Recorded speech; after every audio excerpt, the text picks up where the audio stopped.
A Maine banker named Andy Dufresne Tim Robbins is found guilty in 1947 of killing both his wife and her lover, a professional golfer. He receives 2 consecutive life sentences, despite Andy's repeated claims of innocence. Prisoner known as the Fat Ass loses it all and sobs uncontrollably, giving Haywood William Sadler the advantage in the wager. The happy moment is short-lived, though, as the chief guard, Byron Hadley Clancy Brown, brutally beats the obese guy for refusing to remain silent when ordered. Andy, meantime, doesn't waver or lose his cool. The jail doctor had already left for the night when the inmates find out the next morning that Fat Ass had passed away in the infirmary.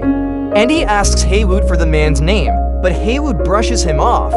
A month or so later, Andy comes up to Red because he's heard of his knack for discovering stuff. He asks Red to get him a rock hammer, saying that he needs it for his pastime of gathering, and nevertheless, Tommy queries Red over Andy's case, to which Red responds.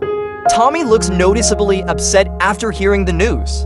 He then shares with Andy and Red the tale of a previous cellmate from a different jail who boasted about having killed a professional golfer at the country club where he worked, along with his lover. The banker spouse of the deceased had served time in prison for those killings. Andy speaks with the warden, full of hope after learning this new information, and he expects Norton to assist him in getting a fresh trial with Tommy testifying.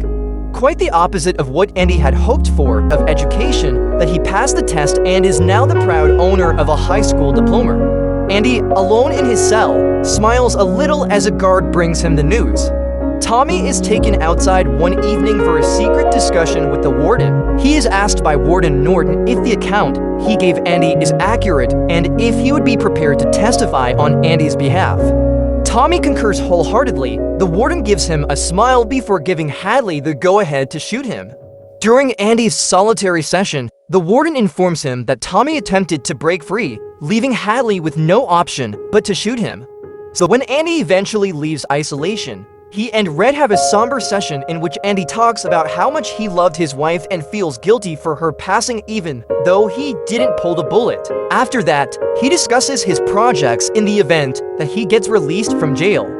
That was concealed amid the stones, though he won't reveal what it is. Health. He becomes even more concerned upon discovering that Andy has requested a 6-foot rope from Haywood. Red thinks Andy might be on the verge of suicide, having finally reached his breaking point. Before turning in for the evening, Norton asks Andy to put his suit in the dry cleaners and shine his shoes. The guards switch out the lights for the evening as Andy gets back to his cell. It was the longest night of Red's life, he says. Andy is not in front of his cell the next morning, nor has he returned the call in the morning.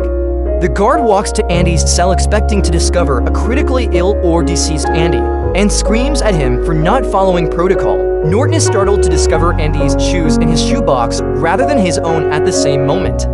Then an alarm goes out, alerting everyone to a missing prisoner. Norton dashes over to Andy's vacant cell and asks for clarification. Red is introduced by Hadley, although on a Pacific Coast beach where Andy is fixing up an old boat.